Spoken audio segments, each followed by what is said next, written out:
warga Jepang dan juga 2 warga negara Indonesia positif corona ini kemudian bertemu hingga akhirnya COVID-19 berdampak sangat besar bagi segala sisi kehidupan. COVID itu pertama kali dimulai di Cina, ya, tepatnya di kota Wuhan di provinsi Hubei, China. Awalnya belum pandemi. Dan pemerintah mulai Januari, Februari itu sudah mulai melakukan berbagai langkah antisipatif agar kita bisa cepat menanggulangi ini. Jangan-jangan apakah mungkin ini bisa juga menyebar ke Indonesia? Banyak orang kehilangan orang-orang tercinta mereka hingga harus kehilangan pekerjaan karena virus ini. Semua seakan terlihat gelap, termasuk dalam kehidupan perekonomian.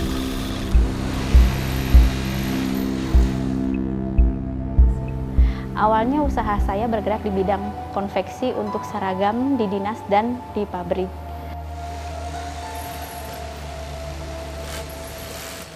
Pada saat sebelum pandemi, usaha kami berjalan dengan lancar. Tidak ada satu masalah apapun. Orderan pada saat itu sedang banyak-banyaknya.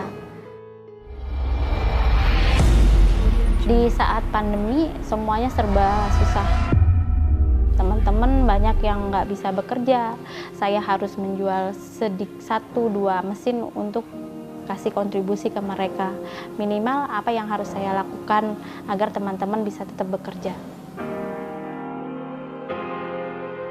Saya biasa jahit kemeja, gamis, sama baju anak-anak. Semenjak ada COVID-19, saya sampai jual-jual mesin. Keadaannya yang kayak gini gitu, gak ada pemasukan buat kita cari nafkah. Saya bingung, di rumah nggak ada kerjaan, bini ya perlu makan sama anak. Pernah satu kali saya cari ubi ke hutan karena saya nggak ada duit buat beli beras.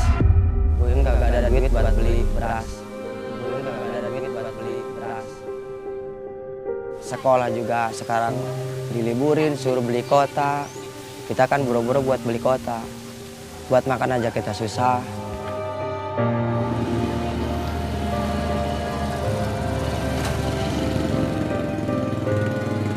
Saat ada corona, saya nggak bisa menghidupi keluarga saya. Saya sampai lebih saya jual.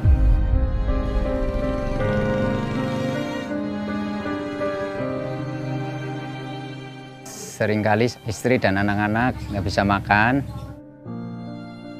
Ya karena memang nggak ada uang. Nah, pada saat itu banyak yang teman-teman menjahit nggak bisa bekerja dan minta bantu ke kami. Apa yang harus kami lakukan? Minimal kami hanya punya mesin yang kami bisa jual untuk membantu mereka. Yang penting teman-teman tetap bisa berjalan. Terutama yang di daerah pelosok-pelosok banyak yang nggak bisa makan, terus penghasilan nggak ada, sedangkan kita sebagai induk tidak bisa kasih kerjaan ke mereka.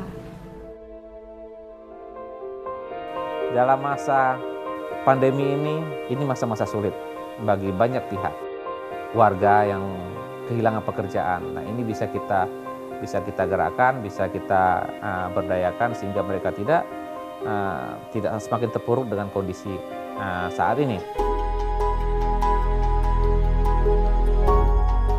Seluruh dunia memperebutkan alat pelindung diri. Nah, alat pelindung ini dibutuhkan oleh semua tenaga kesehatan di dunia untuk melindungi para petugas kesehatan mereka yang bertugas untuk penanggulangan COVID. Awalnya agak kewalahan dalam penyediaan logistik. Awalnya kita kewalahan. Tidak banyak produsen yang memproduksi baju hazmat. Dan hampir semua baju hazmat ini diproduksi oleh perusahaan-perusahaan besar. Sampai pada suatu saat kami berpikir, apakah tidak mungkin kalau kita memberdayakan bangsa kita sendiri, khususnya dari sektor UMKM, untuk bisa membantu pemerintah dalam penyediaan alat proteksi diri ini bagi petugas, yang kalau istilahnya adalah APD. Saat itu saya sangat bingung karena dengan pandemi ini membuat semuanya jadi terpuruk. Di saat itulah adik saya yang di Wonosobo menghubungi saya karena ada permintaan dari dokter untuk menjahit APD. Tapi adik saya tidak punya kemampuan untuk produksi. Akhirnya dia melimpahkan untuk saya bisa memproduksi. Saya awalnya ragu apakah kita bisa produksi APD yang diterima oleh medis.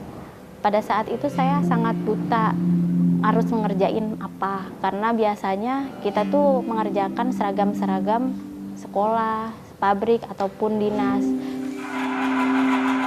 Sedangkan ini ada kebutuhan untuk produksi APD.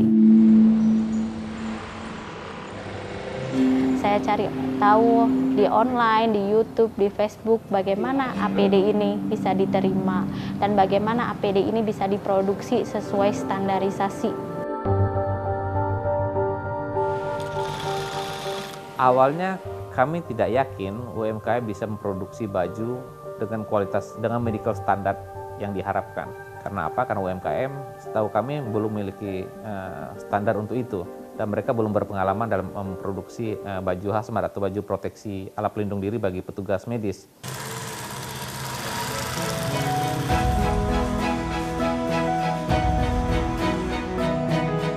Namun Kementerian Kesehatan punya standar. Kita punya pedoman untuk standar APD. Inilah yang diacu oleh teman-teman UMKM sehingga bisa mereka memproduksi dengan lebih baik lagi.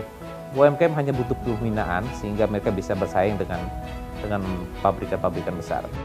Awalnya kami tidak menyangka Indonesia, khususnya dari sektor UMKM, bisa memproduksi baju hazmat dengan kualitas yang bagus. Dan ternyata setelah dibina, UMKM ini justru produksinya jauh lebih bagus dari yang kita perkirakan.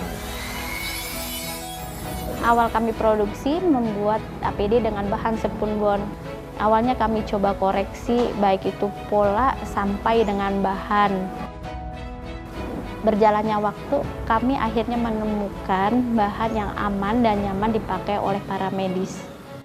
UMKM bisa memproduksi baju harga lebih kompetitif dan kualitas juga bisa dikatakan kualitas tinggi. Mungkin itu yang bisa kita harapkan dari UMKM.